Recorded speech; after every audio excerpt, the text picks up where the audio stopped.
കൂട്ടുകാരെ, ഞാൻ കുറച്ചു കാലമായിട്ട് ഒരു ഇലക്ട്രിക് വണ്ടി ഓടിച്ചുകൊണ്ട് നടക്കുന്നതാണ്. അപ്പോൾ പലരും എന്നോട് ചോദിച്ചിരുന്നു അതിൻ്റെ എക്സ്പീരിയൻസ് ഷെയർ ചെയ്യാൻ പറഞ്ഞു. ഞാനൊരു വീഡിയോ ഇട്ടിരുന്നു. അപ്പോൾ എനിക്ക് ഒത്തിരി പേര് അതേ സെയിം എക്സ്പീരിയൻസ് ചെയ്യുന്നു, ഭയങ്കര ഇഷ്ടമായിട്ടുള്ള ആൾക്കാരെ പറ്റി കുറേ പേര് കമൻറ്റ് ഇട്ടു. പിന്നെ കുറേ പേര് ഇത് മേടിക്കാൻ വേണ്ടിയുള്ള കുറേ കാര്യങ്ങൾ എന്നോട് പേഴ്സണലി മെസ്സേജ് ഇട്ടു. അപ്പോൾ 25% ഓഫ് ആൾക്കാർ ഭയങ്കര മോശമായിട്ട്, അതായത് ഇലക്ട്രിക് വണ്ടി മേടിച്ചു കഴിഞ്ഞാൽ റീസെയിൽ വാല്യൂ ഇല്ല, പിന്നെ ബാറ്ററി മാറ്റേണ്ട ഭയങ്കര എക്സ്പെൻസീവ് ആണെന്നൊക്കെ പറഞ്ഞു. ഞാൻ അവരോടൊക്കെ പറഞ്ഞു, നമ്മളൊരു വണ്ടി മേടിക്കുന്നത് പിറ്റേ ദിവസം വിൽക്കാൻ വേണ്ടിയിട്ടല്ല.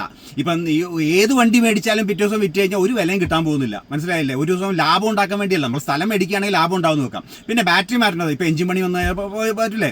അതുപോലെ ഇപ്പം ഇതിനെപ്പറ്റി അറിയില്ലാതെയാണ് വർത്തമാനം പറയുന്നത്. ഒരു 15 വർഷത്തേക്കൊന്നും ബാറ്ററിക്കൊന്നും ഒരു പ്രശ്നം ഉണ്ടാവില്ല എന്ന് പറഞ്ഞത്. പിന്നെ സംഭവിക്കാവുന്ന ബാറ്ററിയുടെ ഈ 400 കിലോമീറ്റർ പറയുന്നെങ്കിൽ അത് ചിലപ്പോൾ കുറഞ്ഞു വരും, അത്രേ ഉള്ളൂ. അല്ലാതെ ബാറ്ററി മുഴുവൻ ബ്ലോ അപ്പ് ചെയ്യണ പരിപാടിയൊന്നും ഇല്ല. അത് നല്ല വണ്ടിയാണെങ്കിൽ കേട്ടോ. ഒരു തല്ലിപ്പൊളി വണ്ടി സെക്കൻഡ് ഹാൻഡ് ഒക്കെ ആണെങ്കിൽ ഓക്കെ, അങ്ങനെ ആയിരിക്കാം.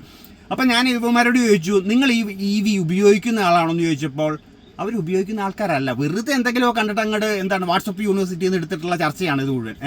എന്നിട്ട് വേറെ പുള്ളി പറയുകയാണ്. അപ്പം ഞാൻ ചോദിച്ചപ്പോൾ ഒരു പുള്ളിക്ക് ആൻസർ ഇട്ടത്, ശവപ്പെട്ടിയിൽ കയറി കിടക്കണോ എൻ്റെ ഇതറിയാമെന്ന്. ഇങ്ങനെയുള്ളവനോടൊക്കെ ഞാൻ എന്ത് പറയാനാ ഗൈസ്? ഒന്നും പറയാനില്ല. അവനോടൊന്നും മിണ്ടാതിരിക്കുകയാണ് ഫസ്റ്റ്. അവൻ്റെ ബുദ്ധി മനസ്സിലായില്ലേ? അപ്പം നിങ്ങളോടൊക്കെ ഒരു കാര്യം എനിക്ക് പറയാനുള്ളത്, നമ്മൾ പണ്ട് ഉന്തുവണ്ടിയും കാളവണ്ടിയും കുതിരവണ്ടിയൊക്കെയാണ് ഉപയോഗിച്ചുകൊണ്ടിരുന്നത്. ഇതിൽ നിന്ന് നമ്മൾ മോട്ടോർ വെഹിക്കിളിലേക്ക് മാറിയപ്പോൾ ഇതുപോലെ ഓരോരുത്തന്മാർ പറഞ്ഞുകൊണ്ടിരുന്നു. എന്താ കാര്യം എന്ന് വെച്ചിട്ടുണ്ടെങ്കിൽ ഒരു ട്രാൻസിഷൻ പീരീഡാണ്. പലർക്കും ഇതിനെപ്പറ്റി അറിയില്ല. പിന്നെ കമ്പ്യൂട്ടർ, മൊബൈൽ ഫോണ്, പ്ലെയിന്, ട്രെയിനിനൊക്കെ കൊടി പിടിച്ച ആളുകളാണ് നിങ്ങളൊക്കെ, ഇല്ലേ? അതിനെയൊക്കെ ഇപ്പം സപ്പോർട്ട് ചെയ്ത് അതിലെല്ലാം കയറി അങ്ങോട്ടും ഇങ്ങോട്ടും യാത്ര ചെയ്യുന്നത് നിങ്ങൾ, അല്ലേ? അപ്പോൾ ഈ അറിവില്ലാത്ത കാര്യങ്ങൾ വാട്സപ്പ് യൂണിവേഴ്സിറ്റി കൂടി അറിയാതെ മര്യാദയ്ക്ക് ചോദിച്ച് മനസ്സിലാക്കി നല്ലവണ്ണം നോളജ് അറിയാൻ നോക്കുക. അല്ലെങ്കിൽ സ്വന്തമാക്കൂ, അല്ലാതെ അസൂയപ്പെട്ടിട്ട് കാര്യമില്ല. സ്വന്തമാക്കി നിങ്ങൾ അതിനെപ്പറ്റി പഠിക്കാൻ നോക്കുക. അല്ലെങ്കിൽ ഒരു പ്രാവശ്യമെങ്കിലും നിങ്ങൾ ഒരു ടെസ്റ്റ് ഡ്രൈവ് എങ്കിലും ഈ സാധനം എടുത്തിട്ട് വർത്തമാനം പറയാൻ നോക്ക് കേട്ടോ.